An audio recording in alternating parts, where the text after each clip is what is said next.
আমাদের জন্য একটা প্রশিক্ষণের মাস। কিসের মাস? প্রশিক্ষণের মাস। রোজার 1 মাস প্রশিক্ষণ গ্রহণ করব। এই প্রশিক্ষণের আলোকে বাকি 11 মাস আমরা পরিচালিত হব। আল্লাহ তাআলা পবিত্র কোরআনে কারিমের মধ্যে একটি আয়াতের মাধ্যমেই আমাদের উপর রোজা ফরজ করেছেন। যে আয়াতে কারিমাটা এই মাসেই সকল মসজিদে সকল ইফতার মাহফিলে আলোচনা হয়। আউযু বিল্লাহি মিনাশ শাইতানির রাজীম। বিসমিল্লাহির রহমানির রহিম। ইয়া আইয়ুহাল্লাযীনা আমানু কুতিবা আলাইকুমুস সিয়াম কামা কুতিবা আলাল লাযীনা মিন ক্বাবলিকুম লাআল্লাকুম তাত্তাকুন। এই আয়াতে কারিমার মাধ্যমে আল্লাহ তাআলা বান্দার প্রতি রোজা ফরজ করেছেন। ওই একটি আয়াতের উপর আমল করার কারণেই রোজার মাস আসার পরপরই যারা পৃথিবীব্যাপী মুসলমানদের একটা জাগরণ সৃষ্টি হয়।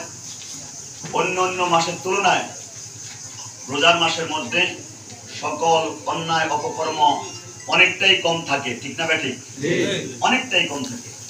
তার কারণ একটা আয়াতের উপর আমরা আমল করেছি। কয়টা আয়াত? আল্লাহর একটা আয়াতের উপর আমল করেছি। আর এই রোজার মাস আমরা পেয়েছি কোথায়? কোরআনে কারিমের মধ্যে।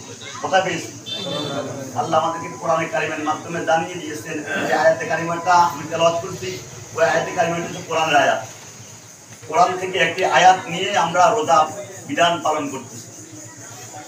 আরো অসংখ্য আয়াত কোরআনের মধ্যে আছে না নাই? আছে, অসংখ্য আয়াত আছে।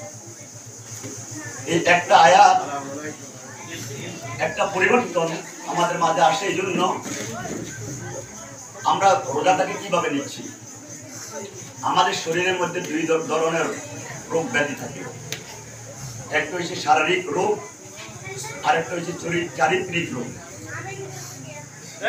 শারীরিক রোগ যেটা, সেটা আমরা ডাক্তারের কাছে গিয়ে আমরা চিকিৎসা নিয়ে সেটা আমরা চিকিৎসা পেয়ে আমরা সুস্থতা অর্জন করে থাকি।